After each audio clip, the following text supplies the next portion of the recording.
Thank you very much, Mr. Nobel. Ladies and gentlemen, let us now please welcome Dr. Fernando T. Aldaba, Chairman of the Department of Economics and currently the President of the Philippine Economic Society, who shall introduce the keynote speaker.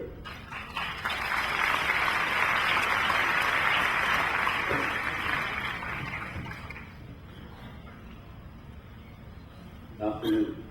The keynote speaker, Professor Erling Kydland, is the 2004 Nobel Laureate for Economics at the Department of Economics of the University of California in Santa Barbara and at the Pepper School of Business at Carnegie Mellon University in Pittsburgh.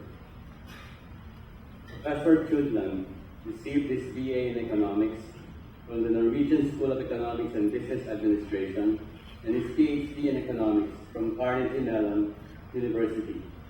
He joined the faculty of the University of California in Santa Barbara in 2004, where he holds the Jeff Henry Chair in Economics after previous appointments at Carnegie Mellon University, the University of Texas at Austin, and the Norwegian School of Economics and Business Administration. He is a research associate for the Federal Reserve Bank of Dallas, Cleveland, and St. Louis, and a senior research fellow at the IC2 Institute at the University of Texas at Austin. He is an adjunct professor at the Norwegian School of Economics and Business Administration and has held visiting scholar and professor positions at, among other places, the Hoover Institution and the Universidad Torcuato de Tella in Buenos Aires, Argentina. He was elected a fellow of the Econometric Society in 1992. Professor Kydland is awarded the 2004 Nobel Prize in Economic Sciences jointly with Professor Edward C. Prescott of the Arizona State University. Professors Kydland and Prescott received the Nobel Prize for their research on business cycles and macroeconomic policy. Their studies on the driving forces behind business cycles and the time consistency of economic policy have become important topics in macroeconomics and have largely influenced the reforms of central banks and the design of monetary policy in many countries. By integrating the theory of business cycles with the theory of economic growth, Tim Kydland and Edward Prescott showed that supply-side factors such as changes in oil prices may also have far-reaching effects. This is contrary to early research that emphasized macroeconomic shocks on the demand side of the economy.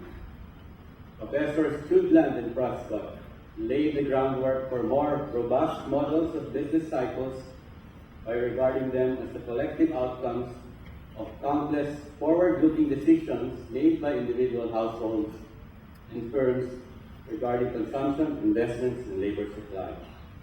Their journal article, Rules Rather Than Discretion, the Inconsistency of Optimal Plans, argues that inconsistent monetary policies advocated by authorities may often lead to inflationary trends, and that a set course of action laid out for the long run is clearly a better option. In effect, having an independent monetary authority or a central bank that promotes an explicit policy is a better way of monetary management than having one that is reactionary. Kydland and Prescott's findings have turned out to be robust and convincing enough to push nearly all governments to adopt independent central monetary authorities. Their studies also established the foundations for an extensive research program on the credibility and political feasibility of economic policies, and also shifted the practical discussion of economic policy away from isolated and specific policy measures towards the importance of institutions in policy making. More recently, Professor Kydland has conducted research in the role of monetary policy for business cycles. Yet, he has also studied Ireland and Argentina in the belief that there are a lot of insights for policymakers to learn from the experience of policy successes and failures of these two countries. Aside from being a top-notch economist and academic, Professor Kydland is also a music aficionado and a fitness enthusiast. He fosters a deep interest in blues music plays and watches soccer, and has run the marathon 4 times. To top it all, he rides a Ducati motorcycle. Please welcome Professor Erling Kydland.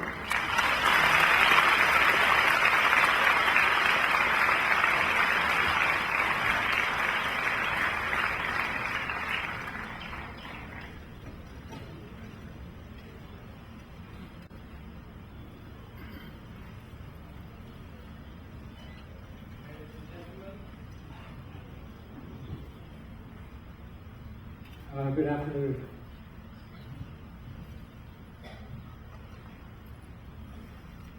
Thank you all for coming. I can see there are lots of students here, and I'm especially happy that so many of you have turned out for this on this occasion. My wife Tanya and I have been very happy to come along on this trip. I thank everyone involved in arranging everything so smoothly in Bangkok and also now here in Manila. It wasn't a given, of course, that we could make it. I never leave the continent without my wife agreeing to come along, and she did, in fact, agree to come on this trip. So. You can also thank her for being here. It's with a certain amount of trepidation that I include the word peace in the title, because I'm not really a researcher on peace. What are my qualifications? At the same time, I have been fortunate enough to be involved in events in the past 3 years dealing with thinking about peace and, it turns out, economic development. I was invited in the spring of 2005 for the first time to a conference arranged by Elie Wiesel, jointly with King of Jordan, to take place in Petra, Jordan. And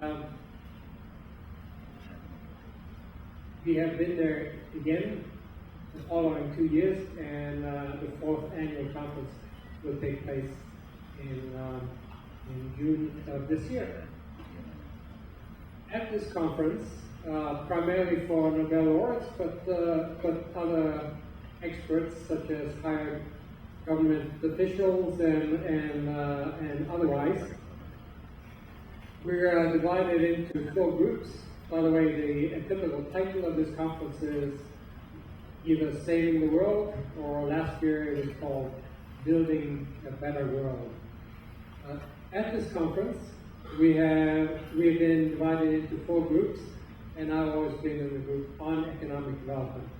And so it seems clear that Elie Wiesel considers economic development an important prerequisite for conditions of peace. And I agree entirely with that. Everything I've learned, especially in the past 3 or 4 years, have convinced me of that. In addition to that, having been at those conferences, I suppose the only other qualification I could point to is I'm a Norwegian. And Norwegians are known to travel over the world and try to broker peace. They have been to several places in the world as negotiators. And of course, when Alfred Nobel decided to make peace one of his prizes, he didn't trust the Swedes to hand them out. That duty is given to the Norwegians. So let me start with some motivating charts.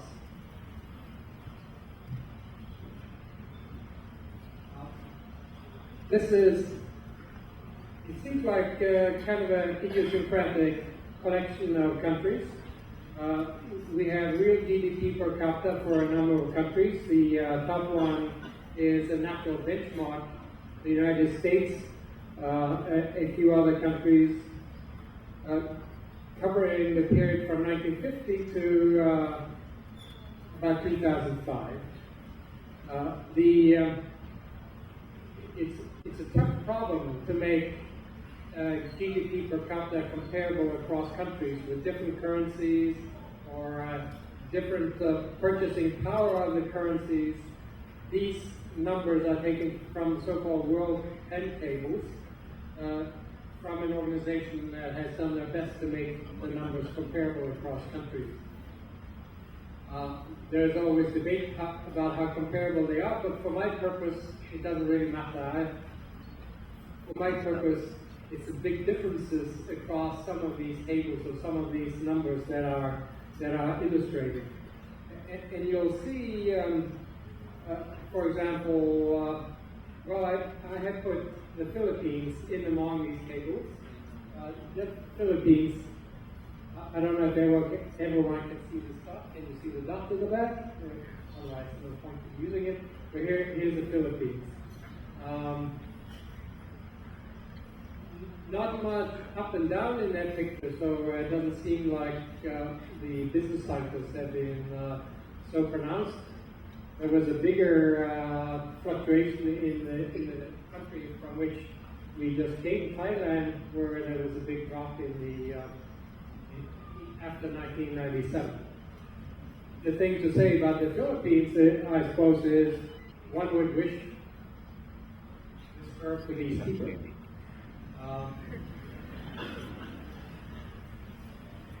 Now, and that's exactly the type of thing I'll be talking about here. What are the factors that could make to make these curves at least somewhat steeper and maybe not so much up and down in the curves?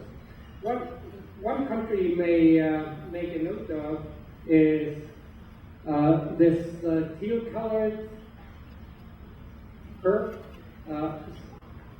That's Argentina, and I'll get back to that country later. Argentina started off not being so far behind the major countries in the world. If I'd gone back 100 years or 120 years, Argentina would have been up there among the top 5 or 6 countries. And so one reason I'm going to talk a little more about Argentina, as was mentioned in the introduction, I think one can learn a lot from observing the policies that have been carried out in countries that have done poorly, such as, unfortunately, Argentina. And I would also use as an example a country that has done spectacularly in the past 20 years. So we may take a note of that curve. Here's a plot on the same scale. Notice that in both of these first plots, the income per capita goes on a scale from 0 to 40,000. Here we see what has happened, for example,